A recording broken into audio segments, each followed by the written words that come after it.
The wedding hall shimmered with golden light, cascading through the cathedral windows like a promise too good to be true. Everything was perfect, down to the last ribbon tied around the pews. Guests in designer gowns and polished suits whispered among themselves, admiring the floral arrangements, the grandeur, the sheer perfection of it all. But as the string quartet prepared for the bride's entrance, a single voice shattered the illusion. "Don't, Dad! The handkerchief is poisoned!" The words cut through the air like shattered glass. 400 guests turned in stunned unison toward the last pew. At the altar, Victor Langston, media mogul, philanthropist, and groom of the hour, froze. One hand was halfway into the breast pocket of his tuxedo, where the white silk handkerchief sat, neatly folded. He blinked, slowly registering the source of the voice. "Arya?" he called, confused. A small figure stood now, trembling, fists clenched, eyes wide with terror. "Please, Dad, don't touch it," she pleaded. "It's poisoned. I saw her put something on it last night in her room." The room fell into stunned silence. The organ player, midway through a crescendo, abruptly stopped. The priest's prayer faltered. A rustle of confusion moved like a wave through the congregation. At the front row, Claudia Langston Victor's impeccably dressed older sister rose with outrage etched across her face. "Security!" she hissed, her voice sharp as glass. "Get that child out of here!" But Victor raised a hand to stop them. "Sweetheart," he said gently, crouching slightly, "it's okay. You're just upset. I know it's been hard since your mom passed. Evelyn's not trying to replace her." Arya didn't move. Her eyes were locked on Evelyn Monroe, the woman standing beside Victor in a fitted ivory gown, her face a picture of calm. "You don't understand," Arya said, her voice breaking. "I saw her do it. It smelled like chemicals. It burned her hand. Please believe me." Evelyn let out a delicate, humorless laugh and stepped forward, laying a hand on Victor's arm. "She's confused," she said softly, her tone crafted for sympathy. "This is all just a lot for her. Losing her mother, moving homes, the attention, it's overwhelming." But Arya's cries grew louder. From the small purse slung across her chest, she pulled a flash drive and held it high. "Watch this. Dad, please, it's on the car cam. Jackson helped me. It shows her everything." Evelyn's fingers tightened around her bouquet. Whispers bloomed across the sanctuary. "She dipped it in something. I saw it. You can see it too. Just please, watch it." The atmosphere thickened with uncertainty. Victor looked at Evelyn, then back at Arya. "Arya," he said softly, "you need to calm down."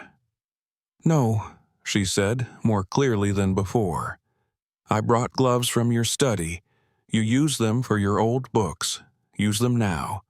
Pick up the handkerchief with them. Wipe her cheek with it. If it's safe, she won't mind." The entire room tensed. Evelyn's porcelain smile wavered for a split second. The moment stretched like a drawn bowstring. Victor stood rooted in place, caught between disbelief and dread. Then someone in the back whispered too loudly, "Why won't she just prove it?" A ripple of agreement swept through the crowd.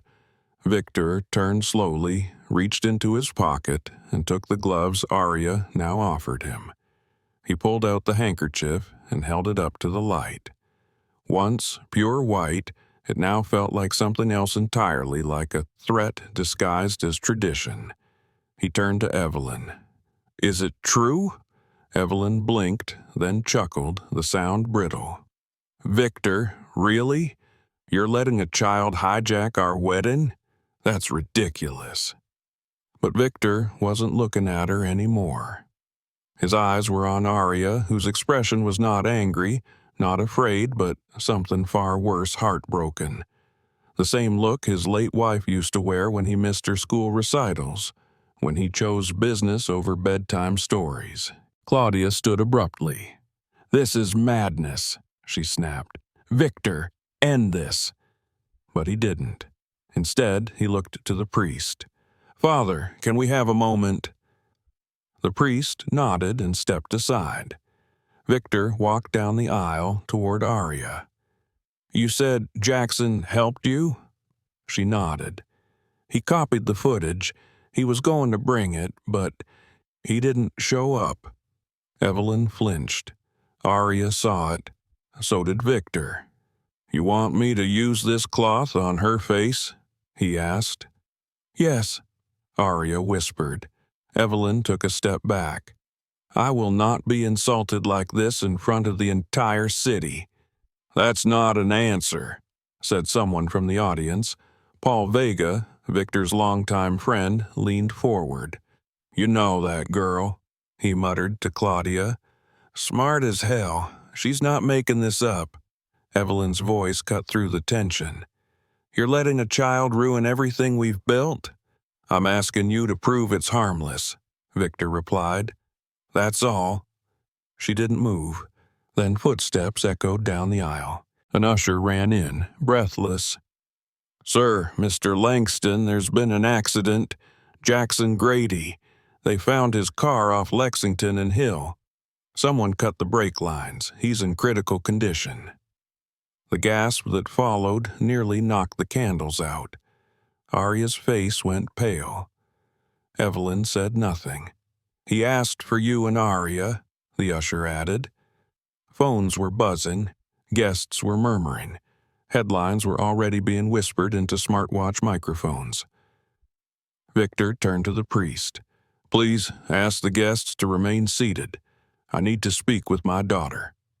He led Arya down the side aisle, her hand cold in his but steady. Once out of sight, he crouched before her. "Tell me everything." And she did.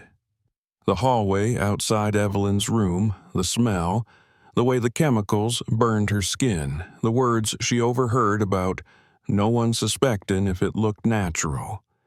How she confided in Jackson, who helped her get the video. "Why didn't you come to me sooner?" Victor asked. "I tried," Arya whispered, "but you didn't believe me." His chest constricted. "We're leaving," he said, standing up. "What about the wedding?" "There isn't gonna be one." When they returned, Evelyn was standing still at the altar, bouquet at her side. Victor stepped to the microphone. "Ladies and gentlemen," he said, his voice cutting through the silence, "this ceremony will not continue." Evelyn's face hardened. "You're throwing this away? For a lie?" "That's enough," he said, his voice now sharp and final. "Security, please escort Ms. Monroe to the waiting area. She is not to leave until questioned." "What about the poison?" someone yelled. Victor held up the handkerchief. "This will be tested. If it's clean, I'll apologize. But if it's not..." He turned to Evelyn. "Then the woman I trusted tried to kill me." As guards approached, Evelyn's eyes flicked toward Arya. For a second, her mask dropped hatred, pure and cold. Then she smiled again and allowed herself to be taken away. Victor turned to Arya. She was crying now, silently. He pulled her into his arms. "I'm sorry I didn't believe you," he whispered. "But I believe you now." A smattering of applause broke out in the back, not polite, but raw, relieved. Arya leaned into her father's embrace, not as a nuisance, but as someone finally heard. The silence in the back seat of the black town car was heavy, the kind that no city traffic could pierce. Victor Langston sat with his jacket folded neatly beside him, the silk handkerchief now sealed in a transparent evidence pouch, resting like a ghost on the seat between him and his daughter. Arya sat upright but still, her small fingers clutching the hem of her dress like she was trying to hold herself together. She hadn't said a word since they left the cathedral. Outside, Manhattan blurred past the tinted windows, lights flashing like a storm of cameras. He glanced at her, noticing how her shoulders were hunched, as though bracing for another impact. "We're going to the hospital," he said gently, careful not to startle her. She nodded without speaking. "To see Jackson." Her lips pressed together at the mention of his name, and, after a long pause, she reached into the tiny purse she hadn't let go of all day and pulled out the flash drive again. "He made 2 copies," she whispered, her voice hoarse. In case something happened to him." Victor took the drive from her like it was something sacred. "And this has everything?" She nodded once. "The video from the car camera. She didn't know it was recording." "She said something on the phone," Arya added, voice trembling. "She said she couldn't wait anymore, that the timing was perfect, that the handkerchief would make it look like heat stroke." A muscle twitched in Victor's jaw. His fingers curled slowly around the edge of the seat. "Did she say how much?" he asked softly. Arya hesitated. 800 million. Victor's head turned sharply. "Exactly that number?" She nodded.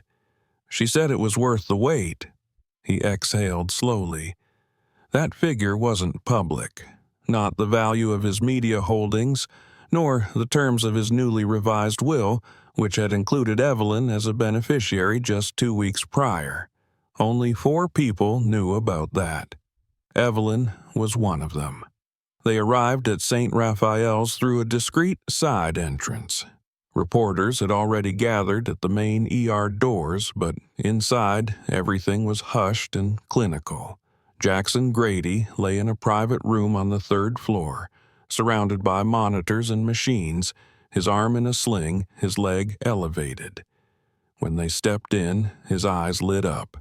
"Boss," he rasped. "Kiddo." Arya rushed to his side, her hand wrapping gently around his. "You're okay?" she asked, her voice cracking. "Mostly," Jackson said with a grin. "Been through worse. Remember '89? Victor stepped forward and cut in softly. "Thank you, Jackson, for everything." The old man nodded slowly. "You saw it?" "Not yet," Victor replied. "Arya told me." "Then you need to watch it," Jackson said firmly. "It's convincing. She saved your life." "I believe her now," Victor said quietly. "Both of you." Jackson's eyes softened, but there was a warning behind them. "Took you long enough?" That pulled the faintest smile from Arya. "We need to be sure," Victor added.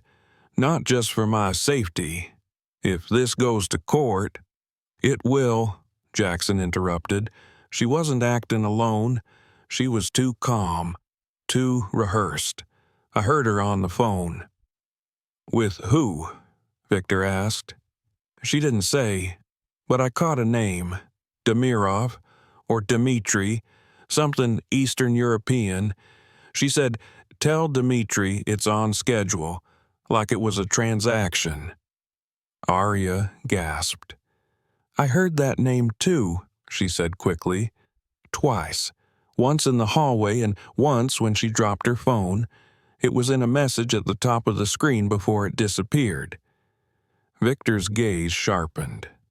"This goes deeper than I thought."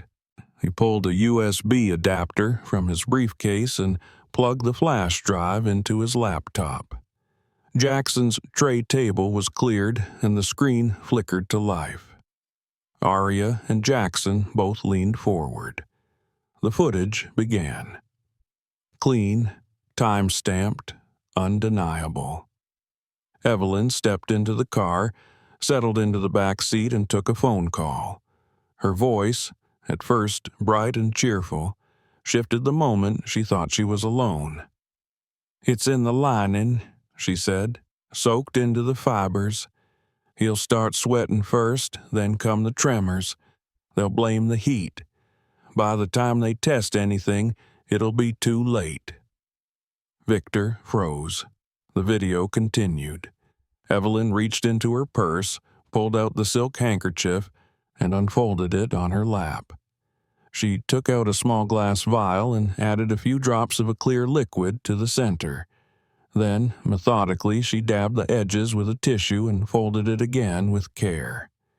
"He'll die holding the thing his wife gave him," she whispered. "How poetic." Arya turned her face away. Jackson's hand clenched slightly. Victor said nothing, not for a long time. Then finally, he closed the laptop and sat back in the chair like the wind had been knocked from his chest. "She would have done it," he muttered. "She would have let me die at the altar." "No," Arya whispered. "She wouldn't have waited. I think she had a backup plan. Something worse. At the reception, when people were distracted." "You said she burned herself when she tested it?" Victor asked. "The skin on her fingers," Arya confirmed. "I saw it, but I was too scared to stop her." "You did more than enough," Jackson said. "You saw what grown men missed. You saved him." Arya looked down. "I just didn't want to lose another dad." Victor's heart cracked. He hadn't thought of himself that way, not yet. He was her guardian, yes, a protector, a promise kept to her mother, but not her father, until now. He knelt beside her and touched her hand gently. "You didn't lose me, Arya. You saved me. And from now on, I will not just hear you, I will listen." A knock interrupted them. A tall man in a charcoal suit stood in the doorway, flipping open a badge. "Mr. Langston, I'm Detective Harlan with the Manhattan Bureau. I need to ask you and Miss Arya a few questions." Victor rose. "We're ready." The detective nodded. "Thank you for preserving the footage. We've just received word that Evelyn Monroe isn't who she claims to be. Her real name is Ilsa Varelli. Interpol's been searching for her for 5 years. She's been linked to multiple high-profile deaths across Europe." Arya's eyes widened. "All wealthy men, all ruled natural causes until now," Harlan continued. "This footage may blow the entire case wide open." "Is she still in custody?" Victor asked. "Yes, but she's lawyering up fast, not saying a word." "She won't have to," Jackson muttered. Her eyes said plenty. "We're arranging a protection detail for Arya," the detective added. "If this is part of a larger network, there may be danger." "I want armed security at the house," Victor said immediately, 24/7. "We'll handle it," Harlan replied. As the detective left, Arya looked up at Victor. "Does this mean it's over?" He paused, then answered honestly, "No, it means we're finally fighting back." Later that night, Victor stood in his study, staring at the city skyline beyond the tall windows. A cup of black coffee sat untouched on the table. Downstairs, Arya finished her dinner under the quiet surveillance of 2 plainclothes guards. One sat near the foyer with a newspaper, the other beside the security monitors in the guest bedroom. Victor hadn't slept. He had watched the footage on repeat, memorized every word Evelyn had spoken, every smirk, every calculated motion. He had trusted her, opened his home, his life, his will, and she would have watched him die with a smile. A knock came at the study door. "Come in," he said without turning. Arya stepped in, holding a small drawing. "I made this," she said softly. He turned. The crayon sketch showed 3 figures. One tall man, one girl in braids, and a third with a heart crossed out in red. "It's us," she said. "Before and after." He knelt beside her. "That's brave." She looked up. "I don't want her near us again." "She won't be," he said, but her next question chilled him. "Then why are there men outside?" He didn't lie. "Because people like her don't act alone." "So someone else is watching?" "Maybe, but if they are," he said, "they'll learn something new." "What's that?" she asked. He looked her in the eye. "That this time they picked the wrong girl, and the wrong father." Outside, the city kept humming, but inside, something had shifted. They were no longer waiting. They were preparing. And Ilsa Varelli would soon find out that the child she tried to silence had just become the voice that would expose them all. Morning came without color. The sky over Manhattan hung like steel wool, heavy and unmoving. Victor stood by the window of his penthouse study, watching the city that had made him, that had almost unmade him. The silk handkerchief, now locked in a sterile evidence bag, sat on his desk like a relic of betrayal. He hadn't touched it since the night of the wedding. Downstairs, Arya was eating breakfast under the supervision of 2 security agents. She sat quietly, moving slices of banana across her plate, eyes drifting between the kitchen door and the camera monitor propped beside her cereal bowl. It wasn't fear, exactly. It was something deeper. Awareness. Victor sipped his black coffee, but didn't taste it. His phone buzzed once. A text from Agent Harlan. "Need to speak, discreetly." He texted back. "Come to the house, back entrance." 25 minutes later, Harlan stepped into the study holding a padded folder thick with printed documents.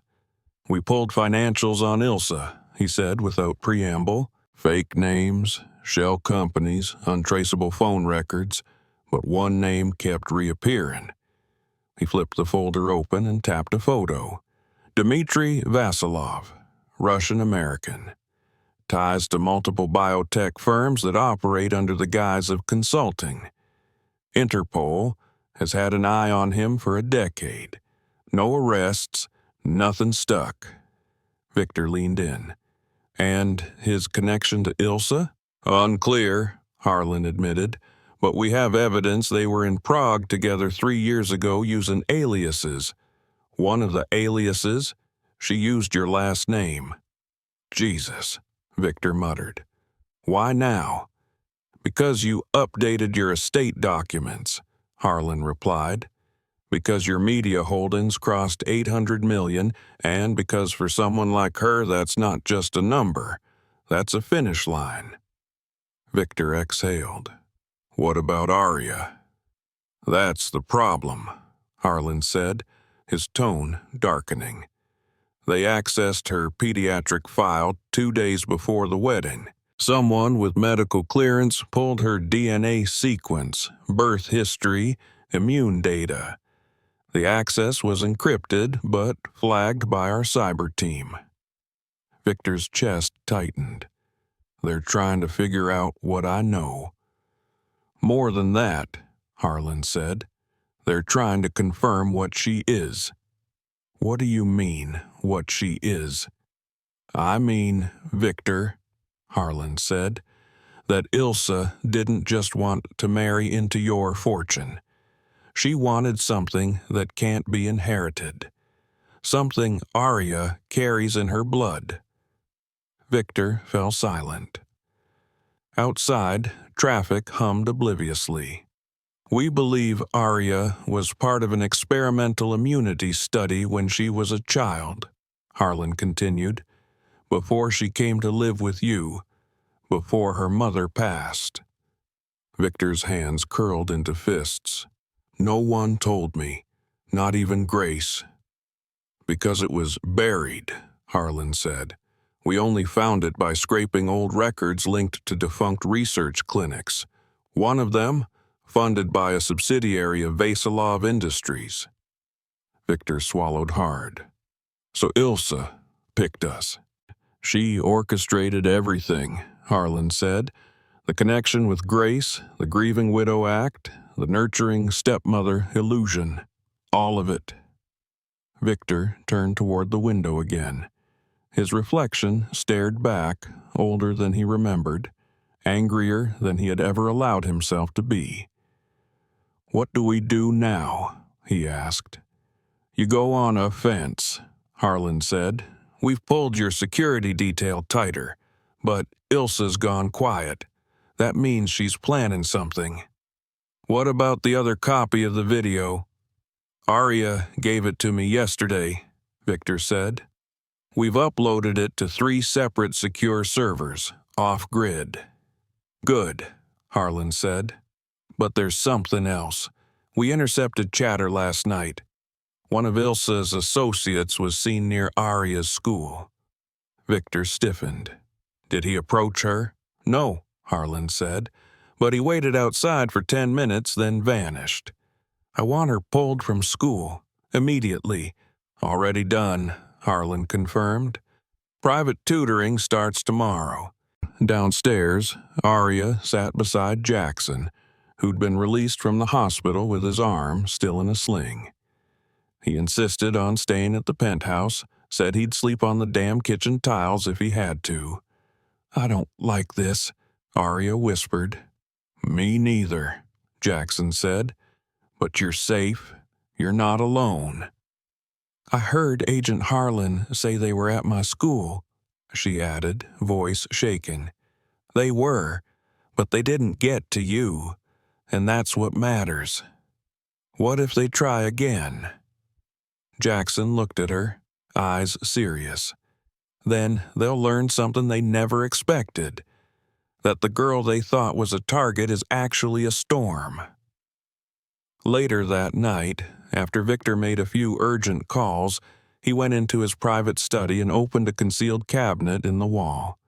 Inside was a wooden box lined with dust.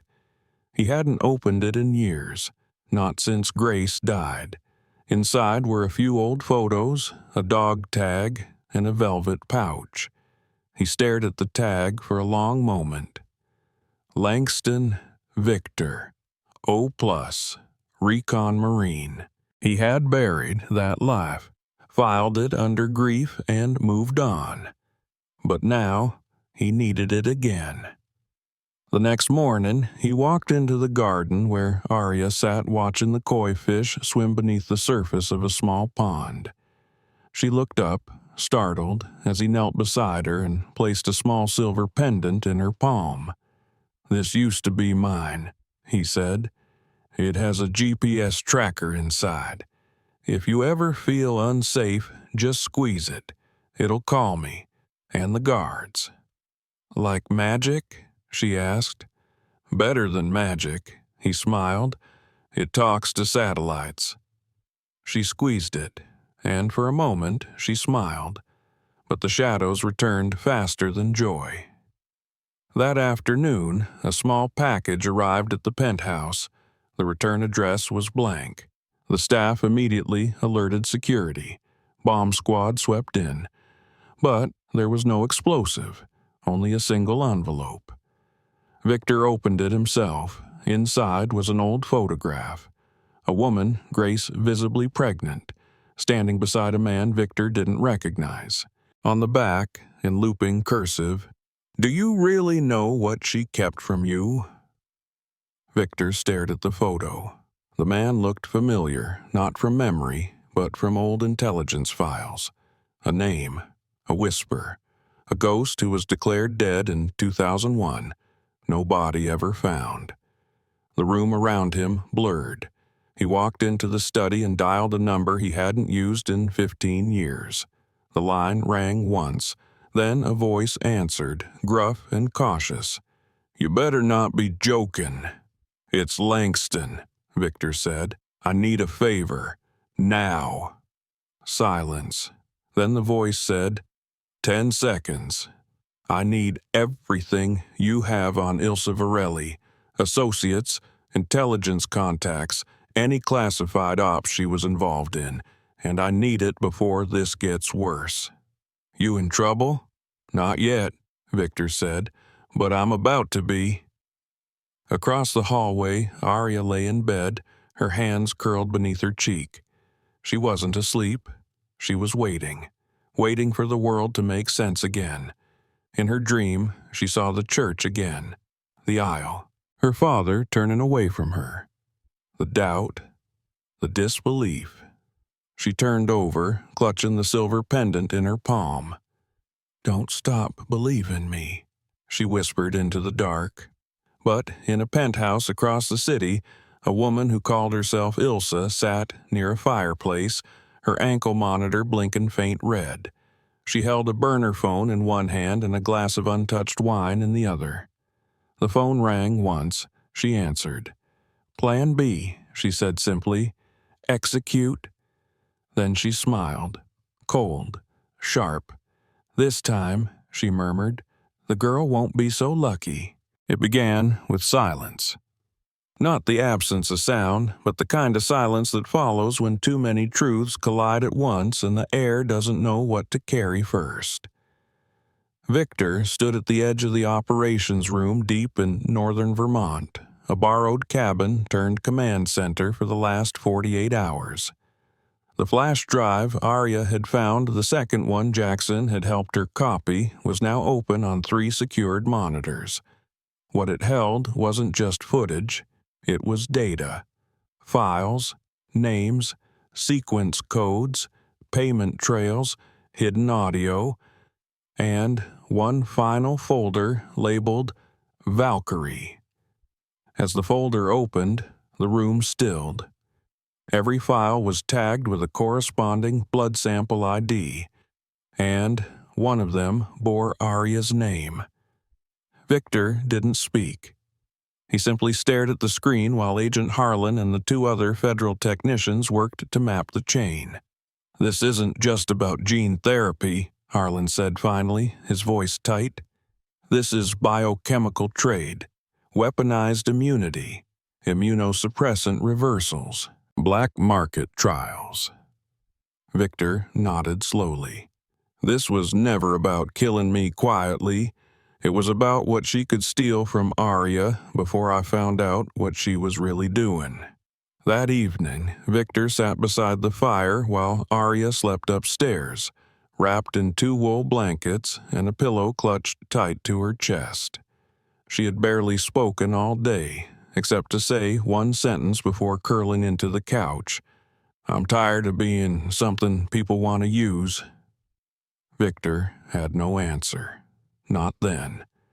But when the secure line rang in the kitchen, he was already on his feet. It was a contact from Interpol, and what they had was not good. "Ilsa has resurfaced," the voice said. "She's in international waters off the coast of Greece, aboard a privately registered research vessel under the alias Irene Vaughn." "What's she doing there?" Victor asked. "Negotiating a final deal," the contact replied. "The Valkyrie dataset has a buyer. We traced signals to a secure island server off Reykjavik. If she succeeds, the entire archive goes dark. Sold, scrubbed, gone." "What's our window?" 30 hours, max. "And what's our authorization level?" "None. She's in international waters. If you want this clean, it's off the record." Victor hung up without a word and walked to the living room. Arya was awake again, rubbing her eyes, her voice soft. "Is it over?" "Not yet," he said, "but we're going to finish it." 3 hours later, they were airborne. On board the jet were Victor, Arya, Agent Harlan, and 2 men Victor had worked with back when he still wore a uniform. One of them, Commander Royce, nodded curtly when Arya offered a small smile.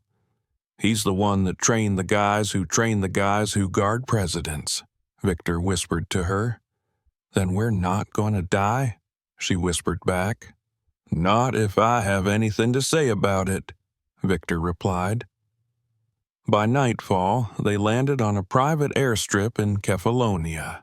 A jeep waited at the edge of the tarmac, driven by a silent man with no insignia. The research vessel sat a few kilometers offshore, painted black with mirrored windows, drifting like a shark that never bothered to pretend it wasn't dangerous. Victor stood with binoculars, scanning the deck. That's her, he said. Back left.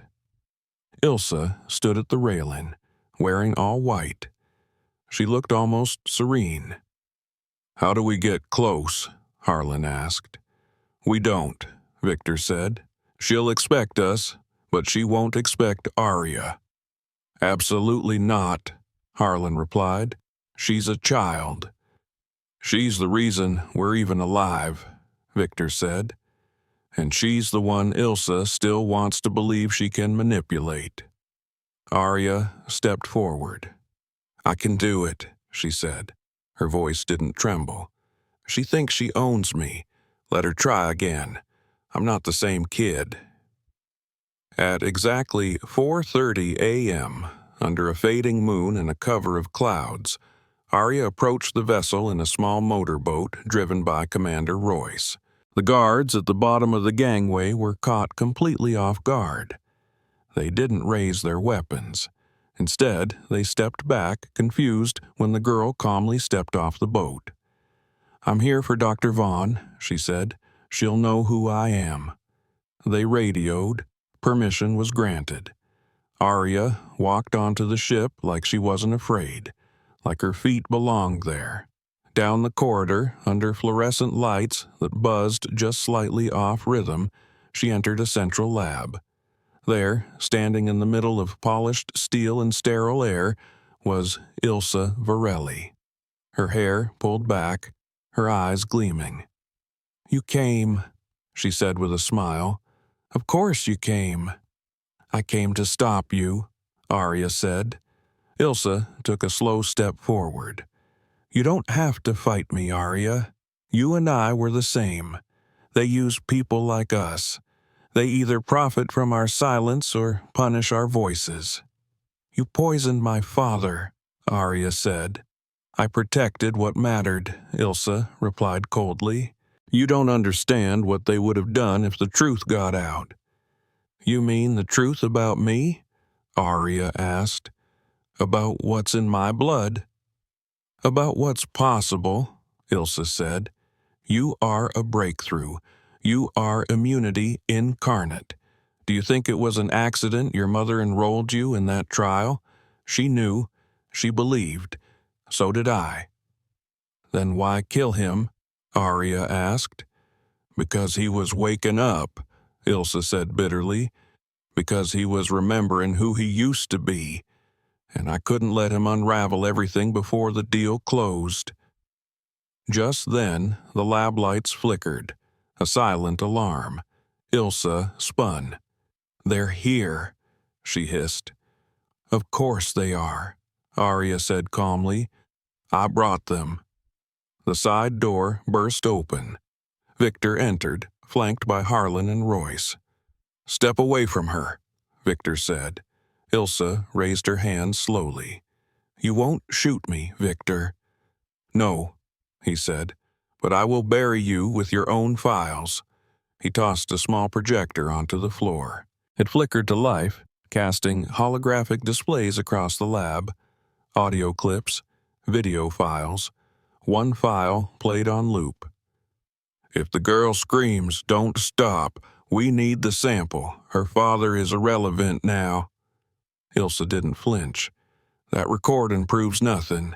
I was protecting progress. You were protecting profit, Harlan said. Just then, from the opposite corridor, several guards stormed in but stopped at the side of Royce and his men, already disarming the control room. It was over. Arya stepped toward Ilsa. You had a chance to do good. You chose power. Ilsa didn't reply. She didn't cry. She didn't beg. She simply let herself be handcuffed, her eyes flat and empty. That night, under escort, Ilsa was flown back to U.S. custody. The research files were seized and the Valkyrie data formally decommissioned. 2 weeks later, Arya stood before a closed congressional committee.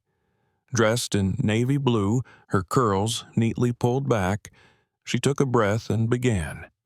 "My name is Arya Langston. I was once just a kid screaming at a wedding, begging someone to listen. I was scared, but I wasn't wrong." The room didn't interrupt. She continued. "Ilsa Varelli used my life, my body as leverage. I don't want revenge. I want reform. I want us to build something that protects children from being turned into test subjects and families from being torn apart by silence." The next day, the footage of her speech went viral. Headlines rolled across the globe. The girl who stopped the wedding. The truth that spoke loudest. But Arya didn't care about headlines. She cared that the world had finally heard her. That night, back at home, she sat beside Victor on the back porch, watching fireflies dance over the grass. "Are you still scared?" he asked. "Yes," she said, "but I know what to do with it now." "What's that?" "Use it," she whispered, "to keep going, to keep telling the truth, even when no one wants to hear it." Victor looked at her, his daughter not by blood but by something deeper. She had saved him. She had saved herself. And now she was saving others, one story at a time.